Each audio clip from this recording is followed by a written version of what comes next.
Sister. Assalamualaikum, my name is Suhaib. I have a question. It's not intellectual. I'm sorry, but No, it's good. Thanks. Keep it as easy as possible. please give me advice as a struggling Muslim. How do we curb our ego? I mean, just simple advice on how to deal with this ego, which always wants to be right. Yeah, how to curb the ego? I wish I had the answer. That's why I married a Malaysian woman from Kerinci. You know, one time I came from this talk and she said, "You changed, you're arrogant. That's why you need a good wife. You know, a good wife will put you in check." We don't like it as men because it bruises our ego. And I think she's from what, Rasmina, and what's this place called? Rasmina, and your women there are tough anyways, right? So, number one is to have a good spouse. You know, really, you need a spouse because a spouse is libas, is your garment. That's why marriage is important. You're not getting married to get a trophy wife, dude. You're marrying someone to have a six-pack. I mean, that's great if they have it. Two will work, right? But you're marrying someone to help you control your ego and to draw nearer to Allah.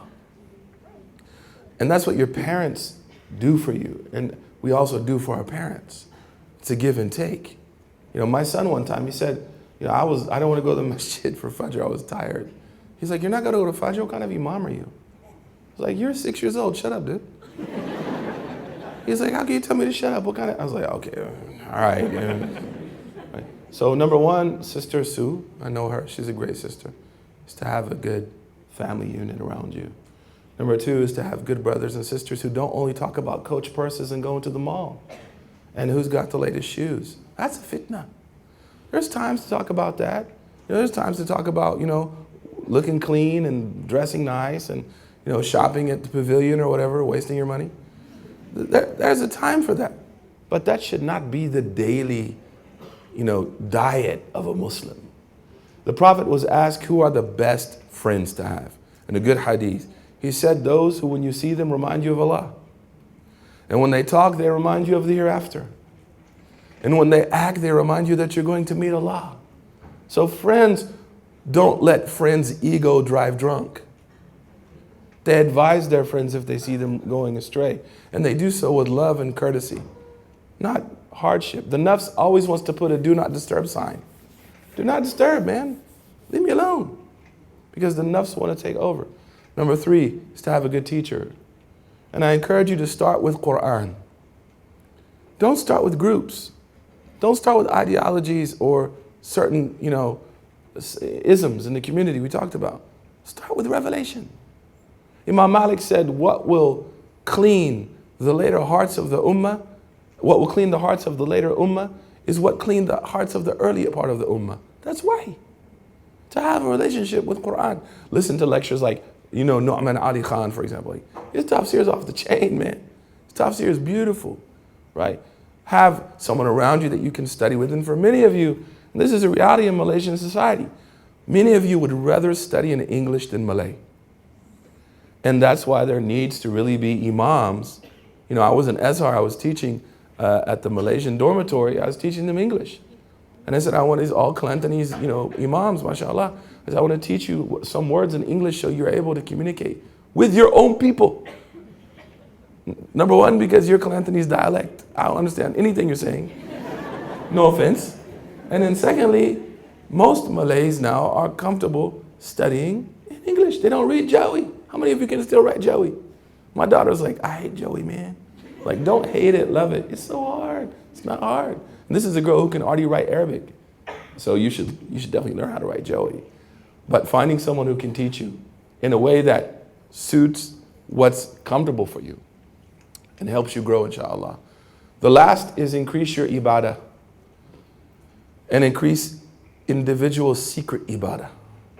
You know, Sheikh Sayyid Ahmad Rafa'i, great Sufi from the Shadhari Tariqah, rahimahullah.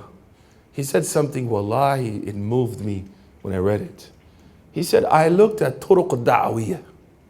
I looked at all the efforts of like Islamic work, and I found those that were popular were full. You know, the cool stuff, you know, like introducing Maher Zain. Oh, that's really hard on the nafs. Yeah, God. I got to interview, you know, I got to hang out with Sheikh Suhaib all day. Oh, it's so hard on the soul. Wow. Oh, I got to be with Sammy Yusuf. Darn it. That appeals to the soul. He said, but then I looked at the ways of making dhikr alone with Allah.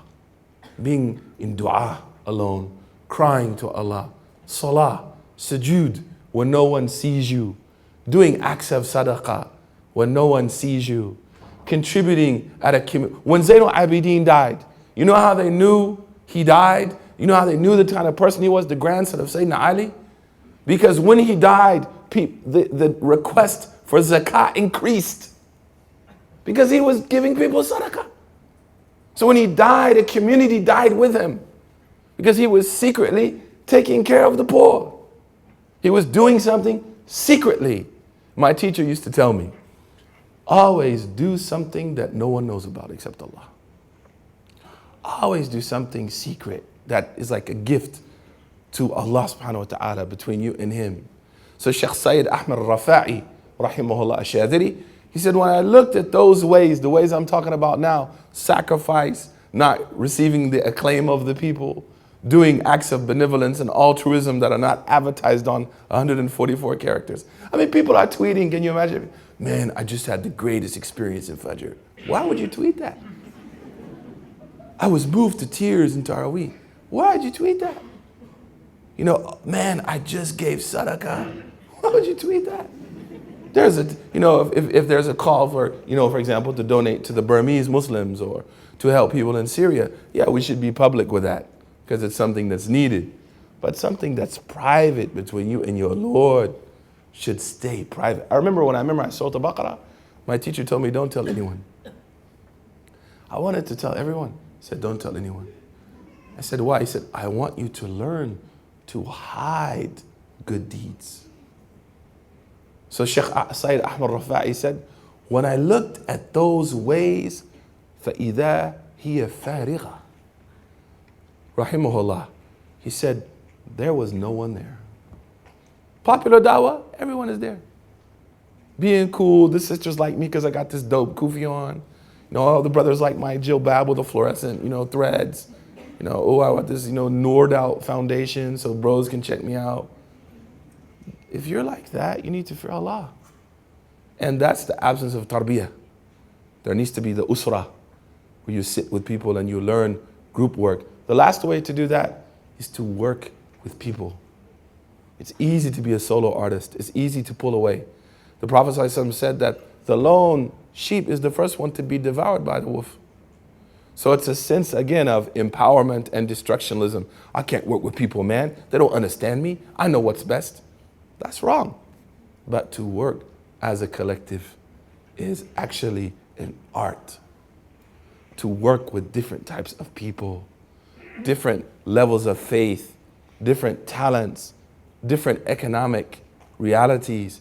If you're able to work at that level, you have mirrored the Sahaba. Because that's what the Sahaba were, a collective of diverse people. We'll take a few more questions. I don't have a problem, inshallah. So no problem, inshallah.